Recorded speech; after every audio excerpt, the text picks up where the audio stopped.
Cet épisode de Coup Critique est une présentation de la Triche Bistro-Ludique à Saint-Eustache. Joignez-vous au groupe Facebook Adventures League et Club de jeux de la Triche et venez jouer à Donjons Dragons ou essayer la grande sélection de jeux de société avec vos amis dans une ambiance des plus chaleureuses. Bonne écoute! Cette semaine, les jeux Paranoia et Légende et les classes Volet 2. Bienvenue à Coup Critique.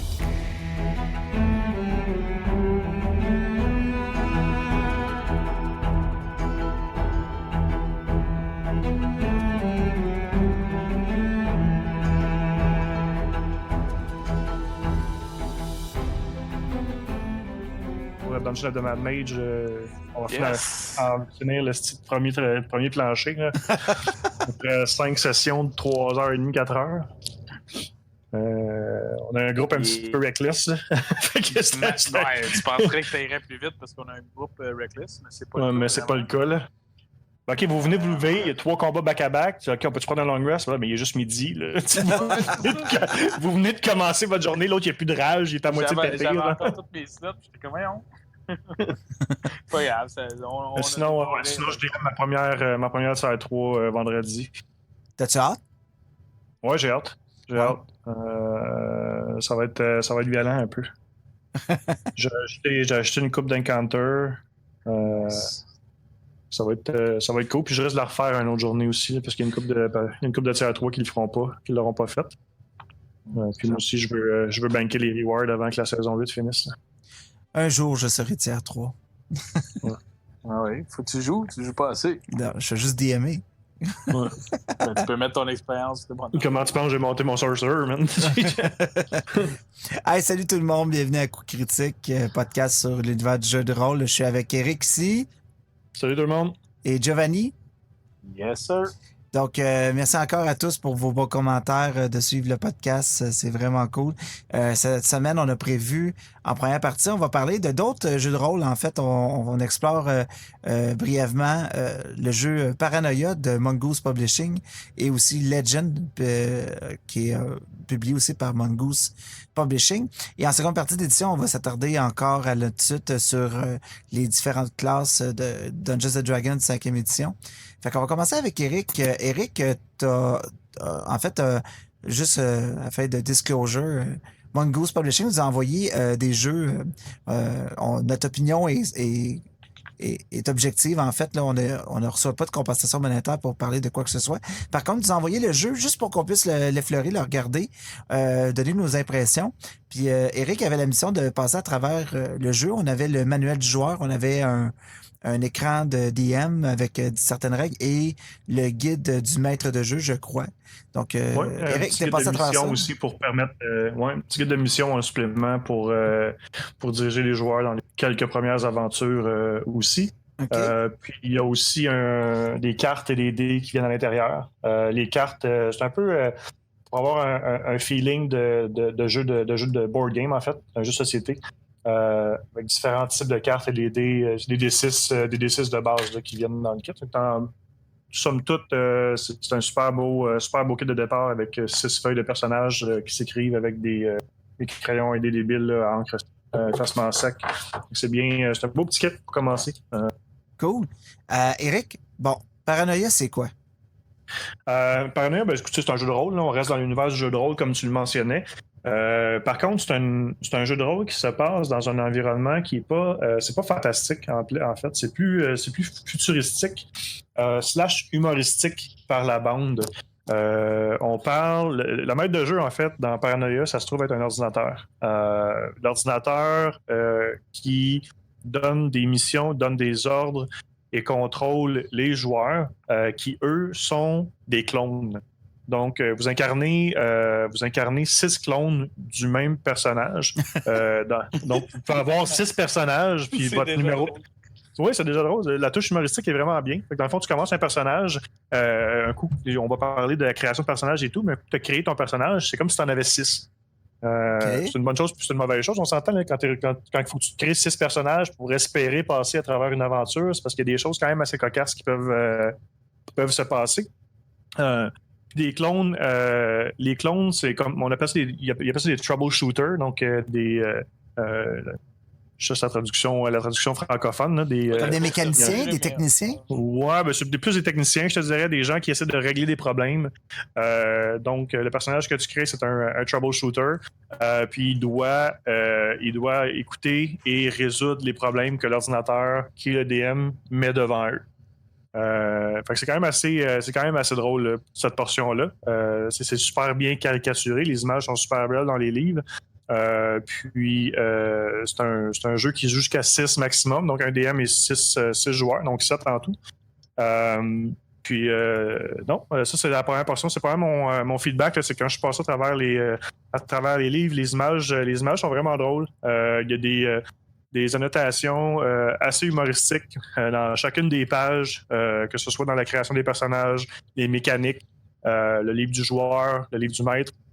Même dans l'émission, là, ça me fait penser un peu à si je pouvais transmettre ça dans l'univers du jeu vidéo, peut-être un petit peu à Borderlands, Okay. au niveau du type d'humour sarcastique, un peu noir, genre de commentaires. Le genre d'humour que j'aime, en fait. Là. vous me connaissez. Fait que je pense que c'est peut-être un peu pour ça que c'est venu me chercher. Ouais. OK. Et Vas-y, pour Giovanni. avoir cet humour-là à travers ça, c'est le DM qui dépend de faire des jokes à bonne place ou comment c'est apporté ce côté humour-là? C'est la manière des choses qui se passent, Rick? Je pense qu'en tant que DM, tu as toujours une bonne partie du contrôle puis de la façon que la partie va se jouer. De bien t'immerser en tant que DM, on veut pas que tu joues un ordinateur. Là. Donc, d'avoir une voix d'ordinateur, c'est un peu brisé. Vous avez ouvert. Là. Tu peux aller dans cette voie-là si tu veux, puis faire des jokes un peu. Okay. Mais au niveau des missions, il y a déjà des cues exactement humoristiques, comment apporter ça pour rendre ça drôle. C'est comme un petit livre de jokes en même temps. Là. Cette portion-là, je pense qu'il faudrait le tester. Là. Comme je dis, on n'a jamais joué. Mais c'est définitivement quelque chose que je veux essayer. Vraiment cool. Ouais. Je ne ferai pas le tour, comme j'expliquais en début d'émission, hors onde. Je ne ferai pas le tour complet de toutes les règles, mais je veux parler à nos auditeurs de la création des personnages, parce que je trouve que c'est extrêmement drôle. Puis avant même que la partie commence, je pense que ça permet aux joueurs de vraiment avoir un esprit pas de compétition, mais de coopération, si on veut. Mais ça peut créer des frictions aussi en même temps. Puis vous allez comprendre pourquoi. La création du personnage se fait en groupe. Donc, on ne peut pas être chacun chez nous, créer notre personnage, envoyer ça au maître de jeu pour essayer de valider qu'est-ce qui se passe. Tout le monde doit être assis autour d'une table, puis l'ordre dans lequel vous êtes assis est extrêmement important. Juste faire un overview de la création des personnages. Il y a les statistiques et les habiletés qui sont importantes. Donc, stats and skills. Les statistiques sont séparées en 4 catégories. Il y a la violence, qui est la première catégorie. La violence va correspond en fait aux habiletés physiques, aux habiletés au combat, puis la volonté d'infliger du dégât, puis des dégâts mortels, mettons, à tes adversaires. Fait que ça va bien au niveau des stats. Pour la violence. Le brains, ça va être le cerveau, donc c'est pour l'intelligence, la perception, les connaissances générales, l'intuition, puis vos habiletés à résoudre des problèmes. Donc, si vous allez utiliser votre cerveau. L'autre statistique, c'est la mécanique. Donc, ça vous permet de jouer avec tout ce qui est ordinateur, les bots, tout ce qui est technique, tout ce qui est digital, n'importe quoi qui est un robot. Vous allez vous servir des skills qui se trouvent dans la stat mécanique. Puis l'autre, il appelle ça le chutza. En gros, c'est plus ton chutza est haut, plus que tu peux te faire d'amis. Fait que si on transpose ça, mettons, dans D&D, ça va être au niveau du charisme, principalement. Okay. Donc, ça va être les habiletés sociales, la persuasion, le charme, la possibilité d'adaptation, la bravoure, l'autorité, puis avoir la volonté de faire ce que tu as à faire pour pouvoir progresser dans l'aventure. Puis de la façon que c'est séparé, c'est super simple. Chacun de ces stats-là, ces 4 stats-là, ont 4 stats ou 4 skills qui sont associés à ces 4 stats-là. Puis ça va être super important quand on va arriver à la création ou la création de l'attribution des scores pour ces skills-là. Un petit overview, dans le fond, les skills qui sont le plus utilisés, mettons avec la violence, ça va être l'athlétique, les guns, donc pour les armes à feu, corps à corps et lancer des trucs. On s'entend, ça va de mise. Pour le brains, on va avoir la science, la psychologie, la bureaucratie, le complexe alpha. Complexe alpha, c'est vraiment pour se souvenir, mettons, des plans sur des planchers, qui est le clone le plus influençable ou celui qui a le plus d'influence au niveau d'aventure pour pouvoir jouer avec ça un petit peu. Pour ce qui est du Chutsa, ça va être le bluff, le charme, l'intimidation et aussi le camouflage, donc pour ne pas se faire repérer. Puis les skills qui sont utilisés avec les mécaniques, ça va être pour, mettons, operate, donc l'opération de différents devices, robots, ordinateurs, l'engineering, la programmation, puis la démolition. C'est quand même bien séparé au niveau de la feuille de personnage. Fait que c'est extrêmement clair qu'est-ce que tu peux faire. Puis ça va rentrer en ligne de compte plus tard quand on va arriver à lancer des dés pour faire les actions qu'on veut faire. La création du personnage, comme je disais tantôt, c'est selon moi la partie la plus intéressante. Je ferai juste des rondes de création de personnage juste pour voir qu'est-ce qui se passe.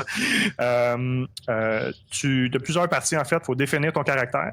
Il y a les skills, les stats, l'optimisation, les détails, et tu peux redéfinir ton personnage. Au niveau du define, ça c'est quelque chose qui existait en fait dans D&D, je crois que c'était première édition ou deuxième édition, où tu vas choisir 3 qualificatifs pour ton personnage. Pour définir ton personnage. Comment il agit, comment il est. Es-tu handsome? Est-ce qu'il est généreux, loyal? ponctuel. Généreux, exact. Ça peut être quelque chose comme ça. Puis tu essaies de trouver 3 points positifs qui définit l'attitude de ton personnage. Ça, c'est propre à chacun. Il n'y a pas de règle pour ça. Comment vous voyez votre personnage, puis vous essayez de le roleplayer de la façon dont vous l'avez défini. Okay, c'est vraiment la partie roleplay qui permet de jouer le personnage à ta saveur à toi. Là. Exact. C'est l'équivalent, mettons, de... Tu sais, je transpose tout ça dans D&D, c'est l'équivalent de ton alignement, par exemple. Okay. Avec, t'es-tu joyeux, t'es-tu social, t'es extroverti, introverti, tu peux définir trois adjectifs qualificatifs qui te définissent. Fait que ça, c'est la première chose. C'est plus simpliste un peu, les gens tous les jours peuvent comprendre ces mots-là au lieu de dire quantique neutre, puis là, le monde ne savent pas trop, dans le fond. Sans comparer à D&D, mais ce que je veux dire, c'est que c'est assez clair, les mots que tu dis. Exact. Puis tu peux le mettre en français ou en anglais, dépendamment si vous êtes francophone ou anglophone ou bilingue. Il y a toujours le nom du personnage, ça c'est ouvert. Il y a ce qu'on appelle le security clearance. Dans le fond, tout le monde commence à rouge. Puis plus votre clairance est haute, plus ça vous permet d'avoir accès à des aventures plus difficiles. OK. Ça remplace les levels? Un peu, je te dirais, parce qu'il n'y a pas vraiment de niveau là-dedans. Ton clearance va faire en sorte que tu vas avoir accès à comme une carte d'accès là. Je suis au premier niveau, moi j'ai pas accès à cette pièce-là, je peux pas y aller. Mais plus tu accomplis une mission, plus ton clearance va être débarré. Tu vas pouvoir avoir accès à plus de trucs. C'est un bon cheminement pareil, c'est le fun. Ouais, t'as tes clones. Toujours que tu traques le nombre de clones que ça, je trouve ça extraordinaire parce que les clones, oui, tu peux les réutiliser, mais il va y avoir une autre utilité que je vais vous parler bientôt. Fait que ça, c'est à la base, la création de base. Au niveau des skills, ça, je vous en avais déjà parlé hors ronde pendant que j'étais en train de lire le book. Pour la création l'attribution des skills, il y a plusieurs skills. Dans le fond, dans les violences, comme je disais tantôt, athlétique, guns, melee, throw. Au niveau des brains, sciences, psychologie, bureaucratie, alpha complexe, les chutsa, bluff, charme, intimidation, stealth, puis mécanique, c'est operate, engineer, program, demolitions. La façon que ça fonctionne. Donc, le DM est assis au niveau de la table. Vous avez un joueur qui va s'asseoir à sa gauche. On va faire un tour de table jusqu'à la droite. Le joueur à la gauche du DM va choisir un des skills. Il va décider d'un chiffre qu'il va mettre dans un de ces skills-là. Ça peut aller de 0 à 4 ou de 0 à moins 4. Okay. Il va l'attribuer à un des skills de son choix. Donc, c'est lui qui a le premier choix. Un de ses skills, OK. Fait que moi, je dis, OK, moi, je veux faire un badass là, qui est malade au gun. Je vais mettre plus 4 dans mon gun. Ce qui se passe, c'est que la personne... Ouais, en violence. La personne à sa droite, elle n'a pas le choix. Elle doit mettre moins 4 dans son gun. Fait que là, la personne... Elle a choisi pas, là. Elle a choisi pas. Fait que là, rendu à son tour, elle a dit, ben là, fuck, je viens de me faire mettre moins 4 dans mon gun. Mettons qu'on va faire d'autres choses, ouais. Je vais faire d'autres choses. Je vais mettre, mettons, je sais pas moi, un plus 5 ou un plus 4 de psychologie.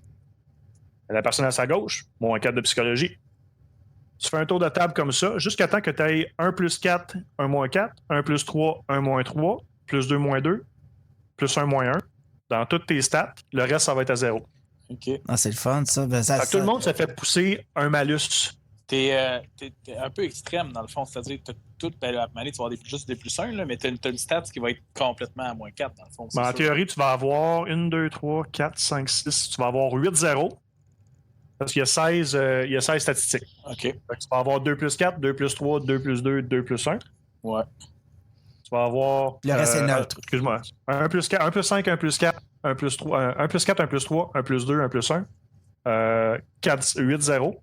1 moins 1, 1 moins 2, 1 moins 3, puis 1 moins 4. Que tu n'auras pas choisi, dans le fond. Que tu n'auras pas tout choisi. Nice. Tu vas sûrement avoir choisi. Tu peux même choisir. Tu peux t'arranger avec ton groupe. Tu dis, OK, moi, j'ai, mettons, 4 de gun. J'aimerais ça que tu me donnes un 4 d'athlétique. OK, ben c'est bon. Moi, je vais mettre moins 4, mettons, dans mon athlétique pour te donner un plus 4. Parce que tu passes toujours soit le malus ou le positif à ton adversaire. Ou à ton. Ah! Fait que ta façon Il y de a une belle jouer avec les joueurs. stratégie. Il y a vraiment une belle stratégie stratégie à ce au total. niveau-là. Ou sinon, tu t'en parles pas, puis advienne que pour eux, même tu te ramasses avec les statistiques que tu as. Fait que ça, c'est vraiment drôle. Puis ça, ce que ça va faire, c'est que ça va mettre des points, ça va attribuer une valeur à tes stats. Donc, on se souvient que j'avais dit que les stats, c'était la violence, le cerveau, le jeu du poids, puis la mécanique. On calcule les plus et les moins des 4 skills dans la stat que vous êtes en train de regarder. Puis, ça va vous donner un chiffre entre 0 puis 2, normalement. Ah ouais, Comme exemple, j'ai 0 d'athlétique. Ouais, j'ai 0 d'athlétique, moins 2 dans le gun, plus 4, mettons, en throw, puis moins 4 en melee. Ben, ça va me donner moins 2. Donc, plus 4.4, moins 2 et 0. Ça me donnera un 0 de violence. Ça a un impact sur les dés que tu peux lancer plus tard. OK. Fait que tu te ramasseras avec des statistiques qui sont plus hautes, d'autres qui sont moins bonnes. Donc, de là, l'importance de si on s'arrange en équipe et on se dit, OK, toi, tu vas être notre brawler, tu vas être la personne qui est vraiment forte dans l'attaque, puis tu sais, offensif, mais de travailler en coopération, puis de dire, OK, ben quand ça va être rendu à mon tour d'y donner une stat, je vais essayer d'y donner une positif dans quelque chose de fort, qui tombe dans sa catégorie, dans son champ d'expertise, pour qu'il soit vraiment, qu'il y ait un bon modifier rendu à lancer des dés, là. Ouais. Ben, Ou moi, sinon, comme moi, je trouve ça plus drôle. Ouais. Oui. C'est plus drôle de, tu sais, free for all, man. Monte ton bonhomme comme tu veux. Je me fous bien que tu aies des négatifs, puis on jouera avec ce qu'on a. Moi, je pense que cette portion-là m'intéresse plus que d'essayer d'avoir une stratégie. Là. Ça pourrait donner J'avoue. Ouais. Qu'est-ce que t'as, là? Par la suite, une des choses que tu peux faire, un coup que tes points sont attribués, il y a ce qu'on appelle les points de Moxie. Donc, chaque joueur, au début de la partie, commence avec des points de Moxie. Plus tes Moxie sont plus tes Moxie sont bas, il faudra que je le relise, je suis comme un banc. Tes Moxie vont avoir un impact sur ta façon de garder ton cool, dans le sens de ne pas perdre le contrôle de ton personnage. Parce que tu peux avoir pas de Moxie, puis à un moment donné, il se passe quelque chose, puis c'est comme si tu donnais Berserk. Tu pètes ta coche, ton clone ne comprend plus rien, puis tu peux...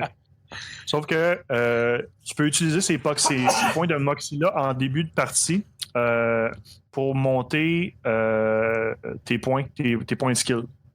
Tu peux utiliser jusqu'à un maximum de 5 Moxie pour monter 5 skills de 1 point. Tu peux partir d'un 4 à 5, tu peux partir d'un moins 1 à 0, puis tu pourrais jouer avec ça. Par contre, tu tomberais seulement à 3 Moxie, puis quand tu arrives vers la fin, c'est un peu plus risqué au niveau de la perte de contrôle de ton personnage. L'autre chose que tu peux faire, tu peux avoir, vu que tu as 6 clones, tu peux faire la même chose. Donc, tu peux sacrifier un de tes clones pour augmenter tes stats. Ah! Sauf que si tu sacrifies tous tes clones pour avoir des meilleurs stats, ben quand tu meurs, toi, dans les clones meurent, tu meurs. Oui, exact. C'est ça ma question, dans le fond. Tu as dit qu'on était. Moi, je joue, Francis joue, on a chacun 6 clones, c'est ça? Exact. On a chacun 6 personnages. C'est des vies, là. On s'entend, c'est comme à Mario. Ouais, c'est l'équivalent d'une vie. Tu peux tomber à c'est bon, on active un autre clone avec les mêmes stats, genre, là, tu recommences l'aventure. Il y a des limitations quand même au niveau des clones. On peut pas, avec les Moxie et les clones, on peut pas monter une stat au-dessus de 3. Puis on peut pas brûler plus que 5 clones. Fait qu'il faut qu'au moins il te reste un clone à la fin. Fait que si on a 6 chances, c'est ça. Comme tu dis, si on a 6 chances, ça doit être parce que c'est pas facile. Puis un des commentaires qui disent, c'est ce genre d'humour que je parlais tantôt, là, ils disent en anglais, excusez pour l'anglicisme, ils disent If they ask why they can't burn 6 clones before the game starts, then they may be too stupid to play this game. donc, si un joueur qui demande pourquoi je peux pas brûler un 6e clone, mais c'est parce que sûrement vous êtes trop stupide pour jouer cette partie. Ça a l'air vraiment drôle. Mais le type d'aventure là-dedans, qu'est-ce que les joueurs vont être poussés à faire? C'est quoi le... Y a-t-il une espèce d'univers Paranoia? Ouais, écoute, la première aventure, on s'entend que c'est la base. Là. Les joueurs se réveillent de leur genre de cloning room, si on veut, ce genre de pod. Juste rajouter quelque chose, en fait, Francis, avant qu'on aille dans les détails de l'aventure. Une des dernières portions pour la définition des personnages, c'est la portion Redefine, donc redéfinir les personnages. Vous vous souvenez les 3 statistiques qu'on a prises au début, qui sont positives, normalement. Faut vous souvenir aussi que vous faites un petit peu suer vos collègues en leur donnant des malus. Eux, celui de votre droite, dans le fond, ou celui de votre gauche, celui à qui vous donnez des malus à chaque tour, lui va choisir une de vos objectifs, dans le fond, un de vos adjectifs, et le changer en négatif. Pour vous redonner le malus. Dans le fond, si vous dites que vous êtes brave, lui, il va dire ben non, t'es pas brave pantoute, t'es une poule mouillée. Ça dit que t'es intelligent, non, t'es vraiment pas smart. Ça dit on a tout un call de même à faire la création. Tout le monde donne un malus d'adjectifs au personnage à sa droite. C'est vraiment c'est le jeu d'un RPG où tu te fais le plus de jambettes tout de suite en partant. Oui, après ça, il faut que tu travailles ensemble. Oh, oui. Après ça, il faut que tu travailles ensemble. Fait que c'est vraiment cool cette portion-là. Puis c'est une des raisons pour laquelle je veux vraiment essayer ce jeu-là. On va faire un one-shot de ça. On va rajouter ça à notre liste parce que j'aimerais vraiment ça aussi. C'est une petite session. Ça a l'air, en tout cas, t'as pas parlé d'aventure encore, il doit y avoir des monstres, je sais pas, mais côté roleplay, il a l'air vraiment appliqué là, à ce niveau-là, au niveau de jouer tes stats, jouer ton personnage. Oui, exact. Je pense que c'est vraiment plus axé pour ça. Tes statistiques rentrent vraiment en ligne de compte parce que tout tourne autour de ça. Tu pourrais utiliser un mix d'habilités. Tu vas rouler un dé par habilité. Tu vas avoir un résultat. Tu vas comparer ça à une table. Puis ça va définir si tu réussis, si tu réussis pas. Sans rentrer dans les détails, là, c'est vraiment la grosse mécanique, que ce soit au niveau du combat, que ce soit au niveau de l'exploration, de l'investigation ou des habiletés ou des gestes que tu poses dans ce jeu-là. C'est toujours un mix de 2 skills qui peuvent être dans 2 stades différents. Donc, tu pourrais, par exemple, utiliser ton intelligence et ton chupta, mettons, pour essayer de charmer quelqu'un, mais intelligemment. Ça pourrait avoir 2 dés, tu roules ça ensemble, tu as un résultat, puis tu compares ça avec ce que le DM va te dire. Il y a vraiment la mécanique au niveau des dés. Il y a aussi des cartes qui rentrent en ligne de compte, des cartes d'action, des cartes d'équipement. Tu peux t'équiper d'un railgun, si on veut, ou vu que c'était de l'informatique un petit peu avec des robots, tu peux avoir un multi-adapteur avec une prise USB, une prise électrique, une prise iPhone, des trucs comme ça, genre de petits pods de multiconnecteurs. Tu as des pouvoirs de mutants, tu as des sociétés secrètes aussi auxquelles tu peux faire partie qui te donnent des buts plus précis que tu dois accomplir durant les missions. Fait que c'est quand même beaucoup plus complexe. C'est sûr qu'on fait juste en parler en surface. Mais il y a quand même pas mal de choses à faire à ce niveau-là. Puis pour revenir à ta question, Francis, au niveau des aventures, il y a plusieurs aventures. Il y en a 6 ou 7 à l'intérieur. Puis la première, tu te réveilles, tu es dans ton cloning pod, dans le fond, puis tu dois te sauver. C'est simple. Fait que tu dois sortir de là en utilisant ta clearance, en utilisant tes skills pour pas te faire pogner par des drones. Puis le computer est ton ami, là, fait qu'il essaie de te sortir puis de t'aider, de te donner des pistes sur comment t'évader. Mais il y a des trappes partout. Tu perds des clones, tu recommences à la pièce principale, tu essaies de te souvenir où c'est que t'es passé, qu'est-ce que t'as fait. Fait que c'est vraiment la première partie, c'est vraiment de l'orientation. Puis par la suite, quand tu montes de niveau, si on veut, tu augmentes ta clearance. Tu vas monter ta clearance à jaune, orange. En fait, c'est rouge, orange, jaune, vert.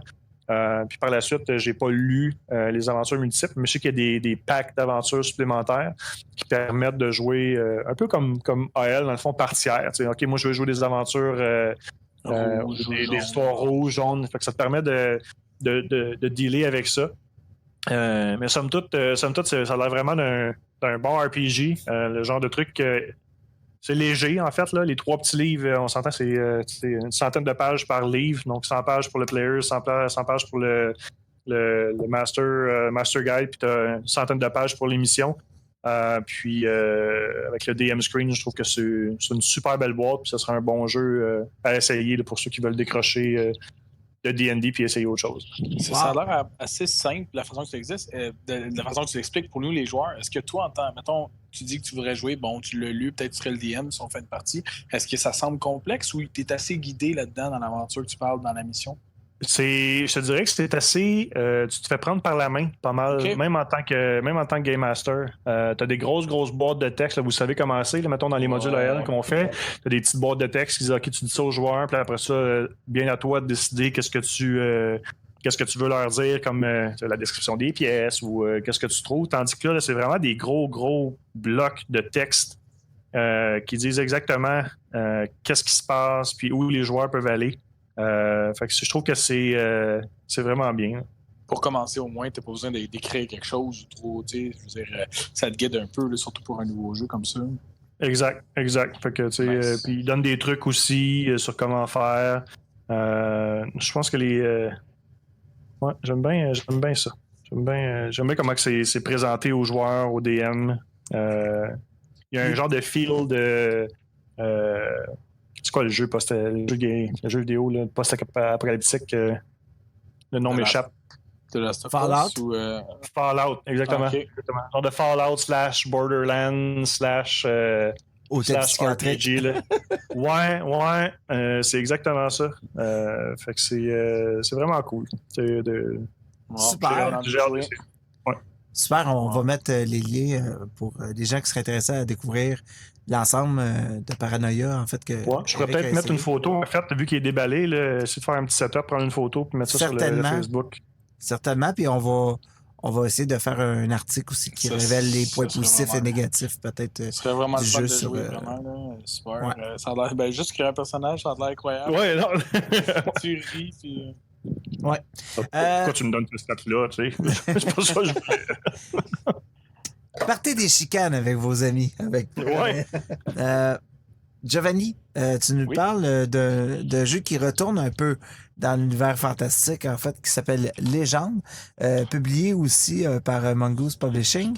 De la description très brève du jeu Légende qu'on peut trouver, par exemple, sur le site, c'est un site qui est, en fait, un système de jeu qui reprend les règles de RuneQuest 2. Je sais pas si l'un d'entre vous a déjà joué avec le système de jeu RuneQuest. J'ai déjà joué à RuneQuest, oui, effectivement. Ouais. Qui est 100% compatible avec des ouvrages qui sont relatifs à ce système-là. Un jeu qui revient à un jeu de rôle classique et un livre qui est petit, portable et qui offre des règles différentes de D&D. Joe, qu'est-ce que tu en as pensé, toi? Effectivement, le petit est le bon mot. Après ma barre, donc je vais dans la même optique un peu que Eric a parlé. Pour la création du personnage, puis pour un gars j'ai déjà lu 1 ou 2 ou même 3 PG, j'ai déjà lu les règles, puis je comprenais bien. Je comprenais pas tout, puis il y avait beaucoup de choses de bien différentes de ce que j'avais lu. Fait que c'est peut-être ça. Fait que je me suis ouvert l'esprit. L'affaire principale que j'ai trouvé intéressant, c'est vraiment que tu peux frapper. Tu as des points de vie de tête, des points de vie pour y aller bien simple, des points de vie d'abdomen, des points de vie de bras, de jambe gauche, jambe droite. Donc, à la Fallout. Intéressant. Ouais, un peu, exactement. Mais à part de ça, c'était énormément complexe. Tu as 8 statistiques ou 7 statistiques dans lesquelles sont toutes calculées différemment, qui donnent toutes des choses complètement différentes. Mais à travers tes compétences, parce que le livre est en français, là, fait que ça, c'était intéressant pour ça. Je sais pas, j'imagine qu'il existe en anglais, mais nous, on l'avait reçu en français, puis c'était bien apprécié pour ça. Mais tu combines toujours 2 statistiques. Les statistiques, force, constitution, la taille est une statistique aussi, l'intelligence, le pouvoir, la dextérité, le charisme. Fait que ça s'approche pas mal de D&D, ça s'approche pas mal des choses qu'on est habitué de voir. Mais la combinaison des deux donne toutes sortes de compétences. Fait qu'à partir de là, ils m'ont perdu pas mal. C'est jamais bon, ça.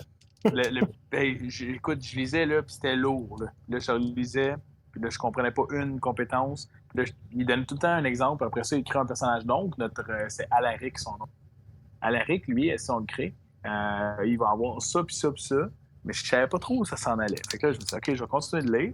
Plus ça avançait, plus je feuilletais vite. Puis à la fin, je me disais, OK, je vais aller voir, il doit y avoir des monstres. Puis il n'y avait pas de monstres, il n'y avait pas vraiment d'aventure, il n'y avait pas d'explication de quoi faire avec ça. À un moment donné, il y a des sorts, il y a 2 types de sorts, les divins et les naturels. J'ai eu bien de la misère à suivre. Tout ça pour dire, quand j'avais fini, que je pouvais peut-être créer un personnage, mais à part de ça, rouler une aventure. Je sais pas si... Ça dit juste légende. C'est pas marqué le guide du joueur, ni le guide du master. Donc, je sais pas où tu prends tes monstres, en fait. Tu sais, fait que j'ai vraiment regardé, là. S'il y a un expert qui écoute le podcast, qui veut nous faire un petit compte-rendu plus facile que qu'est-ce que j'ai essayé de comprendre, ça va peut-être m'aider. Mais je vous dirais que c'est beaucoup en pourcentage. Ça, je trouve ça intéressant parce que des fois, en pourcentage, c'est un peu plus tangible. Plus tangible du sens que, bon, j'évalue à 60% mes chances de réussite. Mais c'est ça, le DM a peut-être cette capacité-là d'évaluer au lieu d'un DC 10, 15, 20 à Donjon Dragon, mais à ce niveau-là, c'est des pourcentages que je trouve quelque chose qu'on utilise tous les jours, surtout si on est dans le domaine moindrement des finances, quoi que ce soit. Ouais. Comme mais tu vois, le truc des pourcentages que tu me parles, ça fait penser un peu à Call of Cthulhu, tu sais, où tes statistiques sont... Tu sais, t'as 80 dans une stat, ben, si tu tombes en bas de 80, ben, c'est parce que t'es plus apte à l'avoir réussi que si c'est au-dessus de 80, puis là, tu meurs ou en tout cas, ben, peut-être que je confonds un peu le système Call of Cthulhu, mais ça fait beaucoup penser à ce que j'ai vu. Là. Ouais, exactement. On est habitué d'utiliser pourcentage, c'est bon. Il y a la section combat, que bon, tu additionnes 2 stats, puis tu le réussis. Puis, tu sais, ça, c'était assez simpliste, mais en même temps, je comprenais quand même pas. Puis comme je vous dis, je suis quelqu'un qui comprend quand même les jeux assez facilement, que ce soit dans ma famille ou avec mes amis, c'est tout à moi qui explique les jeux, tout ça.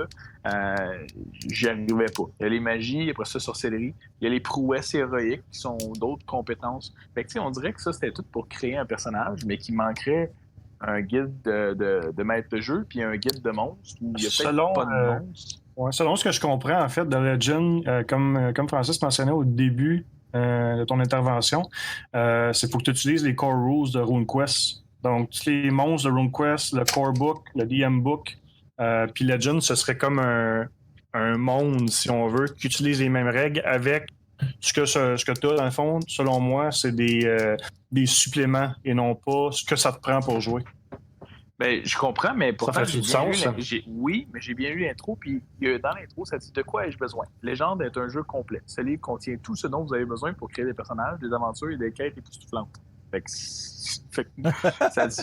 ça parle de RuneQuest, par exemple. Ça me dit quand même. Il semble avoir 2 books de Legend, en fait. Monster of Legend, Monster of Legend 2. Peut-être ça.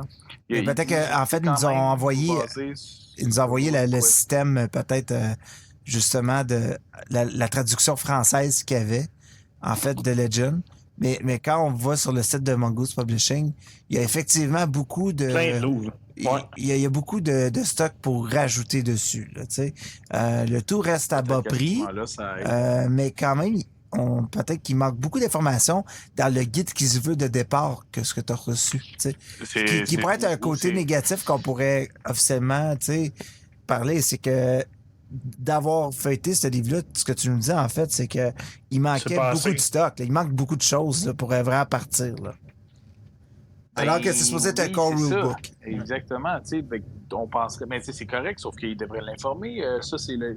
je sais pas. J'ai lu vraiment beaucoup au début, essayer, OK, dans quel contexte que je me mets, tout ça. Puis il disait, non, t'as tout là-dedans. Bon, parfait, je pars avec ça. Puis écoute, ça me fait penser un peu à Donjon Dragon 2e édition, tu sais, avec les livres de classe, là, les petits livres bruns. Il semble avoir la même chose, tu sais. Il peut y avoir des pirates, de ce que je vois, des samouraïs, des vikings. Oui, exact. Ça te prend beaucoup plus, je pense, que juste ça pour... Peut-être, c'est ce qui m'a déçu le plus, mais c'est très lourd à lire. Le livre, tu l'as eu dans tes mains relativement. Oui. Pour laps de temps. Écoute, c'est écrit petit. Bon, c'est correct. Il n'y a pas d'image. Bon, c'est correct. C'est noir sur blanc. Bon.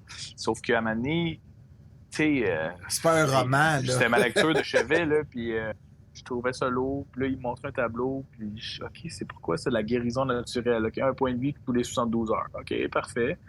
Selon ton endurance. Mais là, ça, c'est vrai, il faut que je retourne voir l'endurance. C'est calculé comment? C'est calculé avec la force et ça, fois 2, moins 4 à l'exposant 3. Fait que, tu sais, j'étais comme... c'est peut-être au niveau de... c'est pas que le jeu est pas bon, mais plutôt au niveau de comment il l'explique, que c'est difficile à comprendre. À ce moment-là, moi, il faut que je devienne DM, faut que je me pratique. Après ça, il faut que j'explique aux joueurs ce que j'ai de la misère à comprendre. Fait que dans l'approche, comment on appelle ça, pas académique, là, mais au niveau d'un professeur qui a la capacité de bien enseigner, ben il l'a pas, là, cette optique-là, je trouve. Ben, pas à prime abord là, pour l'avoir lu.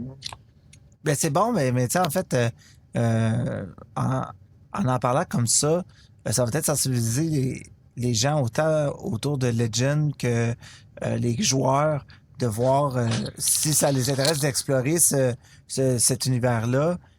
Qu'est-ce qu'on pourrait suggérer aux prochaines itérations? Parce que peut-être qu'il va y avoir d'autres itérations du jeu. Tu sais, donc, c'est un feedback, c'est totalement constructif. Tu sais. Ouais. Page numéro 2, c'est la création d'un aventurier. J'aurais aimé ça qu'il y ait un texte dans le monde de Legend. Voici ce qui s'est passé. Tu sais, le côté narratif, là, juste me mettre en texte un petit peu.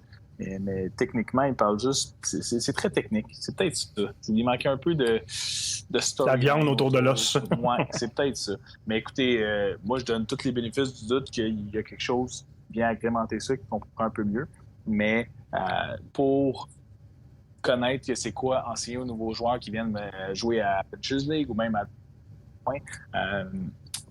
c'est plus facile d'expliquer un jeu si c'est explicable en, mettons, une demi-heure que de voir leur expliquer ça pendant 5 heures. Tu t'assoirais-tu autour d'une table pour enfin comprendre, puis après ça, la semaine prochaine, jouer. C'est ce que je trouverais lourd un petit peu. C'est mon point que je trouve un petit peu plus difficile. Je m'avais mal expliqué ça à Dino. Ben, merci, Giovanni, pour ta critique. Ça m'a pas fait plaisir, là, mais j'aurais aimé ça, adoré ça, puis en parler avec autant de joie que Paranoia avec Eric. Mais bon, on est là. On remercie Mongoose pour leur jeu. Non, mais il y a Traveler, en fait, que Mike aussi est supposé nous parler bientôt. Ouais. Mais merci aussi à Mongoose Publishing. Puis c'est ça aussi l'univers du jeu de rôle, c'est de trouver les perles rares, aussi trouver toutes les options qui peuvent plaire aussi à différentes personnes. Un jeu comme ça qui est très complexe, très ardu, que dans un autre système va plaire probablement à d'autres personnes aussi. Donc, on va mettre... S'il y a un autre de nos auditeurs qui a déjà joué et qui comprend mieux, s'il vous plaît, envoyez-moi un texte. Non, mais ça va me faire plaisir d'en Ouais. Quand ça dit quelqu'un m'a expliqué que c'est beaucoup plus simpliste, je sais pas, ça va me faire plaisir. Là, donc, je l'ai pas compris. Donc, l'appel est lancé. On va mettre les liens vers les différents jeux qu'on a parlé aujourd'hui. Juste avant qu'on passe au segment où on retourne dans l'univers de D&D 5e édition, peut-être juste quelques petites nouvelles. Il n'y a pas très longtemps, on sait qu'on a un peu l'étiquette des fanatiques d'Adventures League, justement, pendant que tu en parles. On n'en parlera pas en profondeur parce que il y a beaucoup de candidatons puis beaucoup de petits indices sur où la direction des saisons 9, de la saison 9 de Adventures League va aller. En fait, dans quelle direction ça va aller. Mais il y a beaucoup d'informations qui sont sorties dans la dernière semaine. On va prendre le temps d'en parler plus en profondeur, peut-être juste avant que la saison 9 va être mise en ligne. Sinon, il y a récemment la compagnie Fandom, en fait, qui a lancé un documentaire vraiment intéressant, un petit documentaire d'une demi-heure sur l'univers de Donjons Dragons. Ce que ça a apporté à la communauté, c'est quoi le jeu en tant que tel, comment ça a pu aider des gens à sortir de plusieurs situations difficiles, comment c'est un moyen d'expression assez intéressant. Donc, ce documentaire-là est en lien, en fait, sur notre page Facebook, sur Coup Critique. Donc, vous pourrez écouter ça. Je vous invite vraiment à le regarder. C'était vraiment intéressant. Sinon, beaucoup de choses. Pathfinder de sa deuxième édition est sorti. Je propose de peut-être en parler dans un prochain épisode, étant donné que c'est moi qui ai passé un peu à travers de la deuxième édition. Ça reste un gros joueur. C'est le deuxième plus gros joueur en jeu de rôle, en fait, après D&D. Donc, on pourra en parler. Sinon, il y a beaucoup de choses qui vont venir. L'automne s'en vient, aussi les fêtes. Donc, on s'attend à avoir beaucoup de produits différents qui vont sortir. Puis, on va essayer de garder l'œil là-dessus aussi pour en parler. À ce niveau-là, j'ai Titan Effect, que j'ai beaucoup hâte de lire le livre. Il a l'air très bien fait, tout ça. Donc, j'espère beaucoup avoir un coup de cœur à ce niveau-là. Oui, créé par un Québécois en plus. Oui, puis on essaie de séduire une entrevue avec le créateur, justement, de Titan Effect pour qu'il vienne parler de son travail, puis de son livre, puis du processus de création. Donc, on a bien hâte de vous de présenter ça aussi. Absolument. Si les auditeurs ont des recommandations, des jeux de rôle qu'eux ont essayé, ont aimé, voudraient qu'on en parle, allez sur le site web, le Facebook de Coup Critique, puis faites-vous entendre. Oui, C'est certainement. ça avait beau être négatif comme critique, j'ai adoré. J'adore les jeux. Là. Non, mais c'est vrai. Puis même chose pour Eric, hein, il a trouvé un nouveau système de créer un personnage qui est vraiment drôle et fantastique. Fait que ça va nous faire plaisir vraiment d'en découvrir tout. C'est ça notre plaisir. Oui, vraiment. Vous aimez ce que vous entendez? Visitez coupcritique.ca, un site web consacré uniquement aux jeux de rôle. Nous créons des articles sur les nouveautés et des critiques sur différents produits consacrés aux jeux de rôle. Pour nous aider à pousser le podcast et nos capsules de vidéos plus loin, visitez le Patreon de Coup Critique à patreon.com/Coup-Critique. Retour de la pause Patreon, la gang. Et, en fait, on recommence en fait notre analyse des différentes classes de Donjons Dragons 5e édition. Dans le premier épisode, on a parlé du barbare, du barde et du druide. Cette semaine, on va parler du fighter, du cléric, combattant, ouais. du combattant, du monk et du cléric. Joe, tu vas nous commencer ça là-dessus. On va passer, en fait, les classes. On va sensiblement... on examine chaque classe, mais on n'ira pas nécessairement trop en profondeur. On va vous laisser le plaisir de découvrir ces classes-là en feuilletant les ouvrages de Donjons Dragons. Mais si tu y vas, Giovanni, là, un fighter, qu'est-ce que ça mange en hiver? En fait, si on le traduit en français, ça dit combattant. Il y a un mot-clé dans le combattant. Je te laisse deviner, Francis, c'est quoi? Combat! Ouais, exactement. Qu'est-ce qui arrive avec ça? Puis, je dis combat, mais le roleplay peut totalement s'appliquer. Le combattant, lui, il y a différentes manières de se battre, puis c'est là qui est intéressant. On parle que le fighter, je vais utiliser le mot fighter parce que combattant, c'est trop longtemps. Le fighter est, oui, c'est est assez générique. Quand quelqu'un veut commencer, moi je sais quand je jouais à Diablo, je jouais un barbare ou un fighter en partant parce que c'était plus simpliste que les sorts, puis tout ça, puis plus tough, puis plus capable de durer. Oui, à prime abord, mais je te dirais que sans avoir vu toutes les autres éditions de Donjons Dragons, le combattant dans cette édition-là a vraiment beaucoup d'options. Tu peux décider de jouer à distance, tu peux décider de jouer en duel, plus protection. Donc, vraiment, tes options sont immenses. Quelque chose qui est formidable et que le monde aime beaucoup, c'est le Action Shirt. Donc, dans le même tour, tu pourrais avoir une deuxième action. Et le fait qu'à chaque 2 niveaux, tu peux avoir soit une feat, une compétence, ou tu peux augmenter tes statistiques. Donc ça, c'est à prime abord, tous les fighters, peu importe l'archétype que tu prends, tu vas pouvoir faire ça. En plus d'avoir des attaques là, au 5e et 11e et 20e niveau. Donc, il est fait pour le combat. C'est assez le fun pour ça. Parmi les archétypes, j'ai survolé relativement rapidement. Il y a le champion, qui est vraiment pour augmenter les dégâts, plus de chances de faire des coups critiques. C'est pas un pun pour notre show, mais disons que tu roules un des 20, c'est 19 et 20 et éventuellement 18, 19, 20 pour faire des critiques. Donc à ce moment-là, c'est vraiment fun. Le Battle Master, je le trouve vraiment intéressant, mais je dirais que c'est un peu plus avancé parce que tu dois faire des choix. C'est-à-dire que tu as des dés de supériorité, un certain nombre, que tu vas lancer soit pour protéger, pour faire plus une précision sur tes attaques, donc avoir plus de chances de toucher.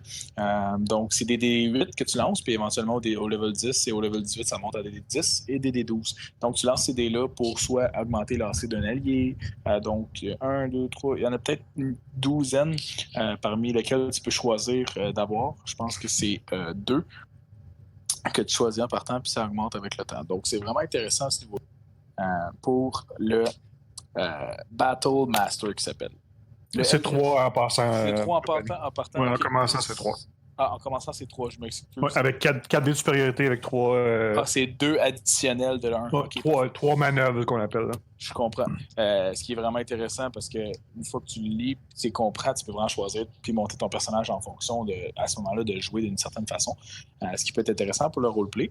L'autre qui est dans le PHB, c'est le Eldritch Knight. J'en ai un dans ma campagne, en fait. Moi aussi, j'en joue.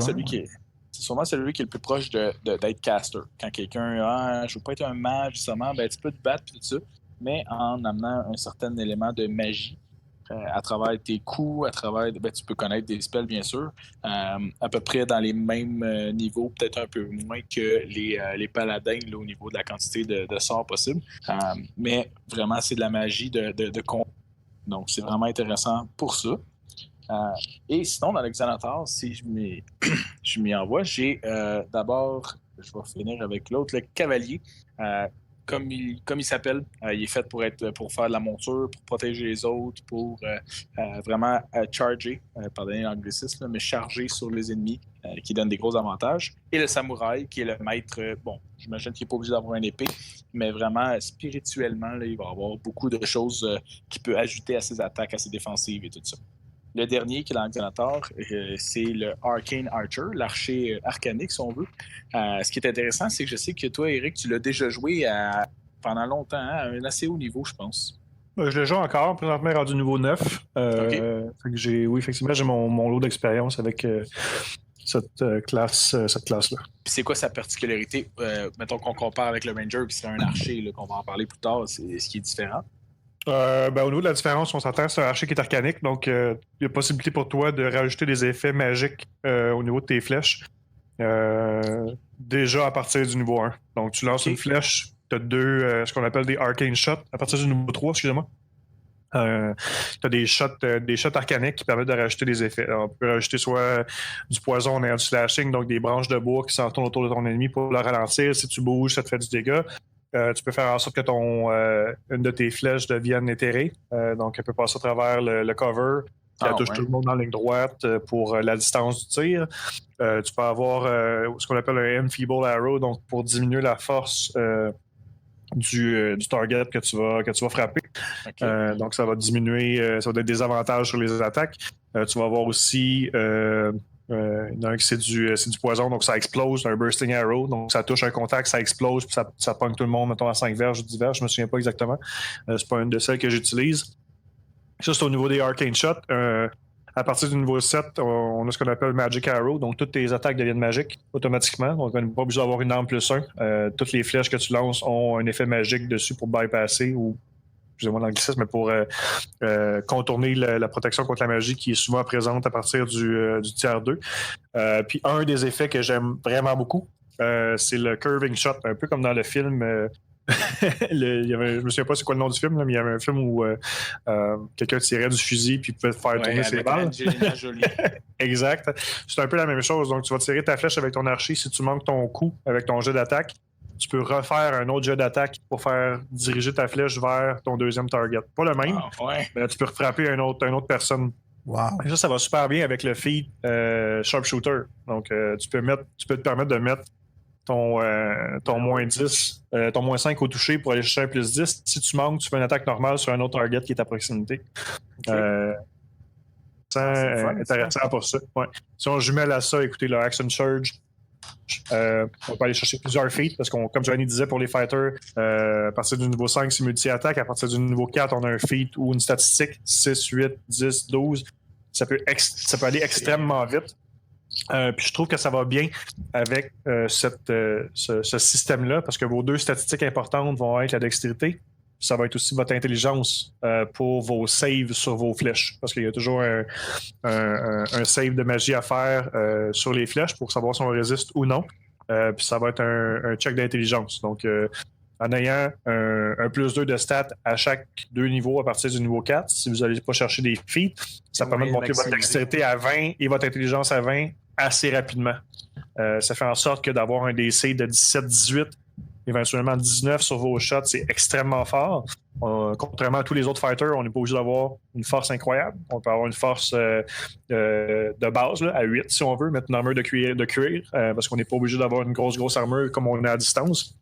Donc, ça donne des statistiques qui sont vraiment intéressantes. Puis c'est... je pense que... j'ai pas joué de Ranger. Je trouve que l'Arcane Archer est plus intéressant à jouer. Donne plus d'options que de juste tirer des flèches. Ouais, je pense que le mot option là, pour la classe du combattant, du fighter, là, c'est vraiment ce qui prédomine. Quand tu regardes dans le PHB, tu l'as déjà fait, je sais, là, puis toi aussi, Francis, tu vois que l'archétype que tu vas prendre va te donner vraiment beaucoup d'options. Ouais. De la manière de jouer ton personnage. C'est pas juste, lui, il frappe dans le tout. Comme la barbare, j'avais expliqué qu'il y avait beaucoup d'options pour ça, mais celle-ci aussi, cette classe-là permet ça. Donc, c'est pas des classes qu'on pourrait considérer plates ou qui sont trop simplistes. Au contraire, ça prend une certaine étude de toutes les manœuvres que tu peux faire, des arcane shots que tu dis, Eric. Donc, vraiment, là, ça prend une bonne préparation quand même qui peut donner quelque chose de vraiment non générique et vraiment agréable. Ouais, sans entrer trop dans le multiclassing aussi. Fighter reste une des classes qui est utilisée le plus souvent en multiclassing aussi pour se rajouter des habiletés de plus au niveau du combat pour plusieurs classes. Ouais. C'est une des classes que j'ai multiclassée, en fait, mon Arcane Archer, pour aller me chercher quelques niveaux de rogue. Aucune raison. Là, sneak attack, d'avoir des feats. D'avoir des feats supplémentaires à tous les 2 niveaux, ça permet d'aller chercher alerte pour avoir plus d'initiative, d'aller chercher l'assassin, tirer en premier, d'avoir avantage sur ton initiative. Fait que ça va faire en sorte que tu boostes ton fighter vraiment niveau 8, niveau 9. De la façon que je le monte. Après ça, tu t'en vas sur quelques niveaux de rogue. Le dégât, surtout en combat. C'est vraiment axé sur le combat, là, on s'entend. Tu vas avoir un charisme ou un wisdom vraiment bas, pas beaucoup de force. Ça va vraiment être un combattant quand même assez efficace là, sur le champ de bataille. Mm-hmm. Est-ce que, Rick, tu veux nous parler du cléric maintenant? Non. Ben oui, je vais vous parler du cléric. Mon premier personnage à elle était un cléric, donc je me suis porté volontaire quand on a attribué les classes desquelles on voulait discuter. Fait que je vais vous parler du cléric. En fait, le cléric, c'est une de mes classes préférées, principalement parce que si on parlait des options au niveau du fighter, je trouve que le cléric est une des classes qui permet beaucoup, en fait. Pour ceux qui jouent des clérics, vous savez que c'est des spellcasters, donc c'est des lance des sorts principalement. Les clérics sont des représentations divines d'une deity, donc d'un dieu. C'est de là qu'ils tirent leur pouvoir principalement. Donc c'est pas inné chez eux, ça leur a été donné ou prêté par une des multiples divinités qui existent. Au niveau des subclasses du cléric, il y en a plusieurs. La majorité sont dans le PHB. Je vais finir par ceux-là. Je vais parler de ceux qui sont à l'extérieur du PHB pour commencer. Un qui est dans le Sword Coast Adventurer's Guide, qui est le Arcana Cleric, donc un cléric des arcanes, qui est plus orienté sur la contrôle, la connaissance de la magie ou des arcanes en général. Un qui est spécifique au DM, donc c'est pas possible malheureusement pour les joueurs, c'est le Death Domain, donc le domaine de la mort, seulement débloquable si vous avez complété certaines quests de la saison 7, donc Tombs of Annihilation. Je crois qu'il faut avoir complété ou roulé un certain nombre d'heures au niveau des modules du hardcover de Tombs of Annihilation pour pouvoir débarrer ce domaine-là. 2 d'Anxanator qui sont extrêmement intéressants, le domaine de la forge, qui est plus orienté sur la forge. En fait, pour les armures, plus d'armes, c'est possible de donner des aspects magiques, soit à vos armures, un +1, au niveau des armes aussi, un +1 pour donner des aptitudes magiques.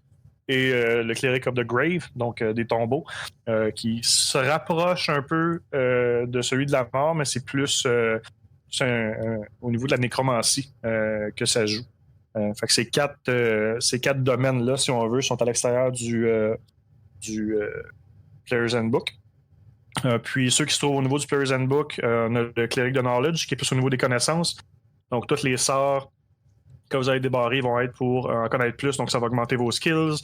Un de vos Channel Divinity, je reviendrai au Channel Divinity par la suite, mais les Channel Divinity du Knowledge vous permettent de faire du Mind Reading, donc de lire dans la tête des gens.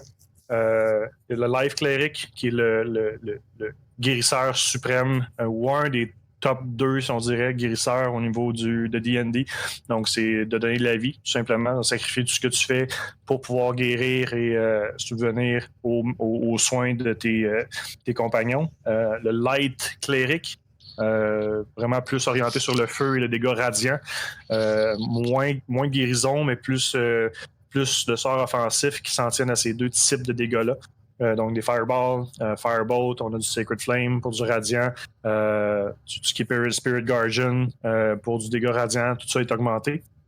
Dégâts de Cléric de Tempest, donc des sorts de manipulation d'eau, du tonnerre, d'électricité. Principalement, je le vois un peu comme un Thor, le Thor de D&D. Vous n'êtes pas limité à ça, mais les sorts qui vous sont attribués en fonction de votre domaine s'orientent vers ça. Le Trickery, qui est dans le PHB aussi, ça c'est plus des sorts de distraction, si on veut, de Deception. C'est totalement différent du reste des domaines. Puis on a le domaine de la guerre, le War. Ça, c'est clairement un combattant. Je vous dirais que c'est le meilleur combattant en termes d'options et d'actions du niveau 1 à niveau 4 environ. C'est le seul personnage qui peut avoir 2 attaques dans un round à cause de son War Cleric, qui appelle son War Priest feature, qui permet d'avoir un nombre d'attaques supplémentaires en bonus qui est égal à son modificateur de charisme. Donc, niveau 1, avec un 16 de charisme, ça vous permet d'avoir 3 fois 2 attaques dans un tour. Niveau 1, c'est vraiment un gros bonus. Plus tard, ça devient un petit peu moins fort, mais ça reste quand même là si on va jouer, on parle du multiclassing, mettons avec un fighter, tu es capable d'aller chercher jusqu'à 4 ou 5 attaques par tour, même à bas niveau. Donc, c'est intéressant pour ça. Une des particularités du cléric, j'en parlais, c'est le domaine. Dans le fond, le domaine, ce que ça vous permet, ça vous permet d'apprendre des sorts qui sont toujours dans votre liste, qui sont vos sorts préférés et qui ne comptent pas parmi vos sorts que vous pouvez préparer durant la journée. Un exemple, le Live Cleric, vous allez commencer avec un Cure Wounds, vous allez commencer avec un Bless au niveau 1, en plus de tous les autres sorts que vous pouvez apprendre. Dans le cas d'un War Cleric, ça va être un Divine Aura, je crois, qui permet de rajouter un D4 de plus. Puis vous allez aussi avoir, je crois que c'est Shield of Fate, l'autre sort que vous connaissez déjà. Donc, c'est des sorts qui se rapprochent de chacun des domaines que vous allez choisir. Ça donne des options vraiment supplémentaires. Sans avoir besoin de les mettre dans sa liste de préparation. Fait que c'est quand même un bon edge de 2 ou 3 ou 6 sorts éventuellement que tu as de préparer déjà. Oui, c'est jusqu'au niveau 5 environ qui vous donne 2 sorts par niveau. Fait que ça vous donne beaucoup de sorts. C'est un des avantages du cléric, je vous dirais, un peu comme le paladin, où vous n'avez pas, comparativement, mettons, à un sorcier ou un wizard ou un druide, vous n'avez pas à choisir vos sorts quand vous montez de niveau. Vous avez accès à tous les sorts.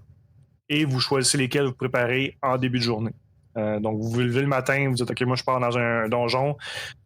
Pas tant besoin de créer de la nourriture, j'ai pas tant besoin d'avoir plus de mouvement ou des trucs comme ça. Tu vas y aller avec des sorts, dépendamment de ton domaine, qui permettent d'avoir plus de survivabilité ou d'aider ton groupe en fonction du type d'aventure ou de quête que tu entreprends.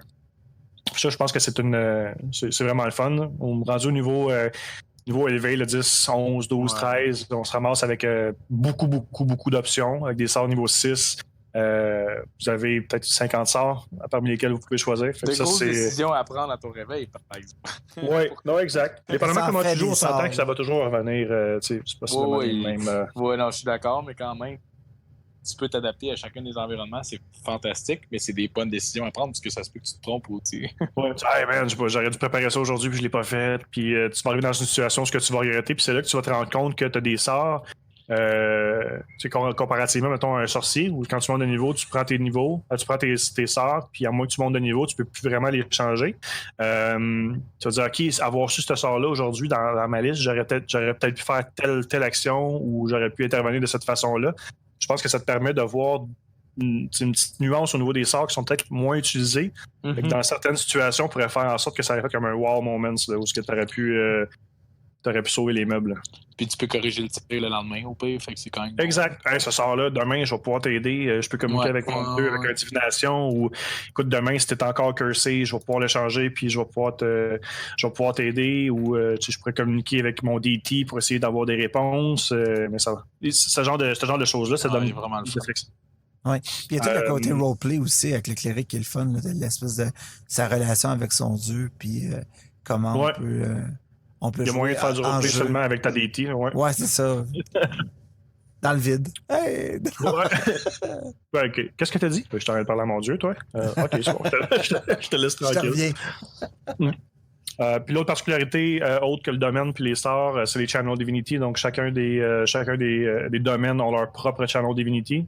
Channel Divinity, en fait, c'est une habilité spéciale que tu peux faire 1-2 fois par long rest, dépendamment de ton niveau, qui, c'est une action, mais c'est pas considéré comme un sort. Donc, c'est plus une habilité ou un feat, si on veut, qui permet de faire un effet, dépendamment du domaine que vous avez choisi. Il y a toujours le Turn Undead qui va toujours être là pour la majorité des domaines. Puis si je vais dans celui que je connais le plus, donc le life cleric, le Channel Divinity, ça peut être ça peut donner de la vie. Donc, dépendamment de ton niveau, c'est 5 points par niveau que tu peux remettre à tes compagnons pour monter leur point de vie jusqu'à la moitié de leur maximum. Donc, bon niveau, tu as peut-être un 10 ou un 15 points. Si quelqu'un a 20 points de vie, se trouve à 3 points de vie, tu fais ton Channel Divinity, tu peux remonter à 10 parce que c'est la moitié de son 20, mais c'est tout le monde. Donc, tu pourrais mettre un 7 points de vie à une place, un 10 points de vie à une autre place, jusqu'à temps que ta banque de points de vie soit exténuée. Mais au niveau, c'est vraiment bien parce que ça permet de faire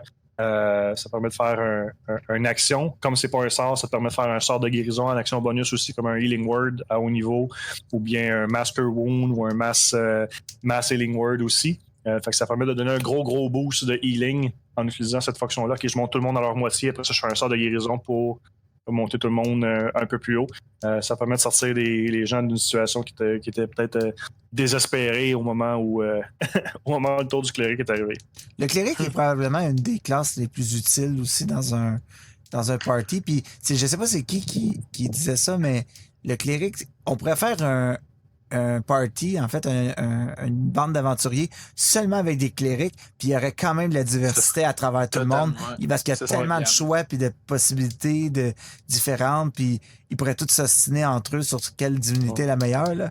Mais il y a vraiment beaucoup de possibilités avec cette classe-là. Bon. Personnellement, là, si on prend, mettons, toutes les classes, puis qu'on dit on fait un party de 6 personnages de chacune des classes, je suis sûr à 100% que 6 clérics, c'est probablement le party le plus fort que tu peux avoir. Il y a trop de diversité. C'est ça. Tu as une grosse armure, c'est 17 de C, 18 de C en partant, tu as accès à tous les sorts.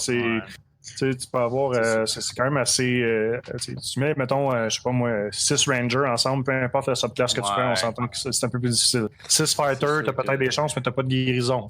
6 barbares, ben, ils vont juste taper dedans en rage jusqu'à temps que tout le monde meurt. Je conseillerais pas à personne de faire ça pour une game. Peut-être, parce que ça se peut que ça stagne.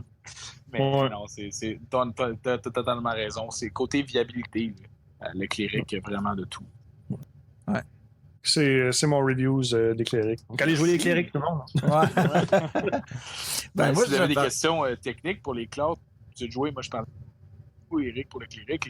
N'hésitez pas à nous envoyer des questions, ça fait bien plaisir. Mm-hmm. Ouais. Bon, moi, je vais vous parler du monk. Le monk, qui est comme une classe qu'on n'entend pas beaucoup parler. C'est une classe qui est là pourtant depuis un certain bout de temps dans l'univers de D&D. Elle a eu plusieurs formes par contre, mais le monk en fait, pourquoi on choisirait un monk? Mais le monk au départ, lui, il n'a pas besoin d'une arme ou d'une armure. Sa propre arme, c'est son corps. C'est le personnage qui a pris pleine possession de son corps et qui s'en sert autant comme armure que comme arme. Et c'est un personnage qui se sert d'une habileté qu'on appelle le ki, en fait. Le ki est utilisé par point, en fait, pour un personnage. Et le ki va permettre au monk d'avoir des habiletés incroyables en combat. C'est un personnage qui est hautement offensif. Il n'y a pas de range normalement avec un monk. Il y a plusieurs façons que vous pouvez bâtir votre monk. Le monk vous allez probablement être tenté de mettre beaucoup de vos statistiques en dextérité et en sagesse, en wisdom. La raison est que le monk, sa première habilité au premier niveau, on appelle ça Unarmored Defense. C'est son AC, en fait, sa classe d'armure, est construite à partir de carrément son bonus de dextérité et son bonus de wisdom. Donc, plus votre monk va avoir de dextérité et de sagesse, va avoir une meilleure façon de se protéger contre les attaques qu'il va recevoir. Ensuite, la dextérité, c'est beaucoup avec ça que le monk va se battre. Un monk peut se battre avec des armes comme par exemple un quarterstaff ou un spear ou une arme typiquement monk comme des darts, des trucs comme ça, mais la plupart du temps, on va vouloir utiliser ses poings beaucoup et ses coups de pied. Et l'attaque ou l'action la plus la plus utilisée en fait pour un monk, ça va être le Flurry of Blows, qui est en fait plusieurs coups de poing ou coups de pied que votre monk va donner, qui lui donne des attaques de plus en fait directement en combat. Ça ressemble un peu à un fighter, c'est juste que tout est basé plus sur la spiritualité puis la contrôle de la vitalité du monk qui va lui donner de ses habilités spéciales. À niveau 3, vous allez être poussé à choisir une espèce de chemin, où on appelle ça un way, en fait, en anglais. Donc, un chemin de prédilection pour votre monk pour le spécialiser. Dans le PHB, ce qu'on va retrouver, la première, en fait, il y en a deux. C'est Way of the Open Hand, qui est en fait votre monk qui est un spécialiste dans le combat, les arts martiaux, et plus votre monk va monter de niveau, plus ses attaques vont avoir des capacités qui vont pouvoir désavantager vos ennemis, faire plus de dégâts. C'est vraiment un monk très, très offensif et la force de ses points est de plus en plus forte à mesure qu'il va monter de niveau. Et la deuxième est Way of the Four Elements, le chemin des 4 éléments. C'est une espèce de saveur un peu spellcaster, jeteur de sorts. C'est que quand vous allez donner des points, ces points-là pourraient avoir des propriétés qu'on pourrait appeler magiques, comme des points en feu ou des habilités qui se rapprochent à plusieurs sorts connus de l'univers de D&D. C'est probablement le chemin, en fait, que votre monk pourrait prendre, qui est le moins optimisé, en fait, en ce moment pour D&D. Il y a beaucoup de gens qui trouvent que il aurait pu faire quelque chose d'encore plus fun avec ce chemin-là. Way of the Four Elements, c'est un peu votre personnage qui est... s'il y en a qui sont familiers avec la série Avatar, là, tu sais, les Airbender, les Firebender, là, ouais. C'est vraiment, c'est un peu ça qu'ils ont essayé de canaliser, on dirait, dans ce chemin-là. Par contre, l'exécution est plus ou moins avantageuse au long terme. Ensuite, Xanator apporte beaucoup de choses intéressantes, comme le Way of the Drunken Master, c'est ce qui est vraiment cool, je crois. Jackie Chan. Ouais, mais c'est toute l'espèce de... Ça fait un peu un hommage à toute la série de films d'arts martiaux où il y avait un style d'arts martiaux que plus t'étais sous, plus t'étais... tes mouvements efficace. plus tes mouvements sont imprévisibles, en fait, pour ton adversaire. Donc, il y a beaucoup de ces habiletés-là pour le Way of Drunken Master qui vont lui permettre d'esquiver des coups ou prendre avantage d'ouverture, de faiblesse en combat pour faire plus de dégâts. Puis vous gagnez, dès que vous prenez ce chemin-là, vous gagnez performance en skill et vous gagnez habileté à brewskit. Donc vous pouvez être un brasseur de bière monastique si vous voulez. C'est ce que Way of the Drunken Master vous offre. Ensuite, il y a Way of the Kensai. Way of the Kensai, c'est le spécialiste des armes. Donc, votre monk va utiliser des scimitars, des épées, des spears, des armes qui sont typiquement monk, mais va devenir de plus en plus habile à utiliser ces armes-là. Encore une fois, c'est peut-être pas la classe qui donne le plus d'avantages au long terme, mais si vous voulez un maître des arts martiaux, mais armé, c'est probablement la meilleure option pour vous. Et... J'ai vu des excellents Kensai Monk faire du dégât impressionnant. Ah ouais? Dans certaines des parties que j'ai faites. Ouais, je pense que c'est un des subclasses de Monk qui m'a le plus surpris. Parce que je suis pas une classe vers laquelle je suis attiré vraiment beaucoup.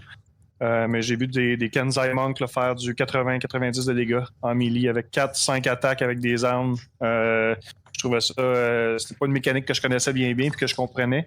À cause que mon intérêt, comme je disais, est moins là. Mais ça m'a ouvert les yeux sur le Kensai, puis c'est pas cela une classe que je vais essayer dans un futur rapproché. Ouais, c'est le fun. En fait, on pourra y revenir. Je suis vraiment curieux. Parce que moi, de ce que j'ai lu et de ce que j'ai cru comprendre, c'est qu'il y a beaucoup de monde qui préférait aller justement vers une classe comme Fighter pour ce genre de bonus-là. Mais oui, Way of the Kensai, on pourrait l'explorer justement si tu as du feedback là-dessus. Puis, il en reste deux, en fait. La dernière dans Xanator, c'est Way of the Sun Soul. Puis ça, si vous tripez sur Dragon Ball, c'est pas mal la classe pour vous. Vous êtes un Saiyan. Quand vous battez, en fait, vous pouvez faire du dégât radiant, lancer des espèces de rayons de dégâts, ouais, des Kamehameha, des des rayons de dégâts radiants vers vos ennemis. Vous utilisez des sorts comme Burning Hands. Puis toutes ces habiletés-là, parmi toutes les ways, en fait, sont utilisées à partir de votre ki. Donc, on va vous dire, OK, mais pour utiliser, par exemple, Burning Hands, vous devez utiliser 2 points de ki pour avoir ça en bonus action, par exemple. C'est vraiment la mécanique du monk. Puis ce qui est fun, c'est que si vous montez vos habiletés en monk, par exemple, vous voulez gagner toujours plus de dextérité jusqu'à vous rendre à 20, ben ça va influencer non seulement votre habilité de combat, mais aussi ça bonifie, ça met beaucoup de bonus sur votre classe d'armure, par exemple. T'sais. Donc, il y a toujours un double avantage à faire justement du building autour de la force ou des habiletés de votre personnage. La dernière way, en fait, c'est Way of the Long Death. Je crois que c'est dans... je sais pas si c'est dans Xanatar ou c'est dans le Dungeon Master's Guide. Je pense que c'est dans Xanatar encore. Ou c'est dans sûrement Guide of the Ravnica. Bref, le livre de référence m'échappe. Mais en fait, c'est des monks, en fait, qui se sont spécialisés dans les mécaniques de la mort, en fait.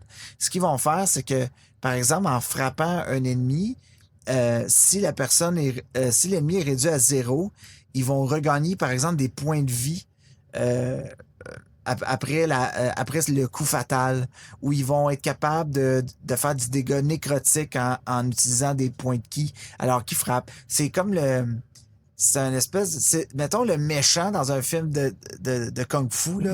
Tu sais, là, celui qui poigne sa main puis qui arrache le cœur de son ennemi, là, tu sais, là, ou avec un coup, c'est ce genre de monk-là que vous avez.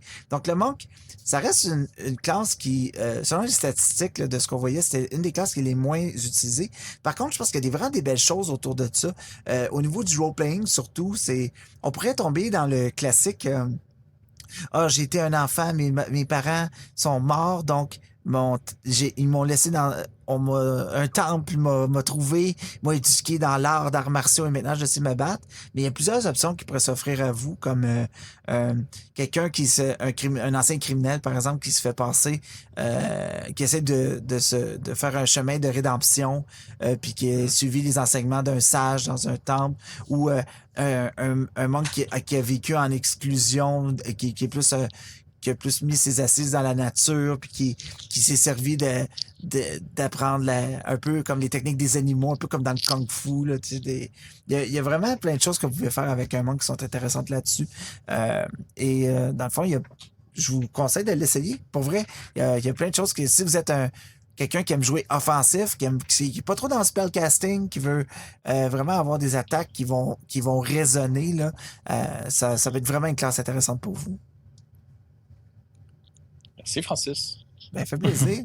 Je pense que ça va conclure l'épisode de cette semaine. Merci beaucoup tout le monde d'avoir été à l'écoute de cet autre épisode de Coup Critique. On adore faire ça.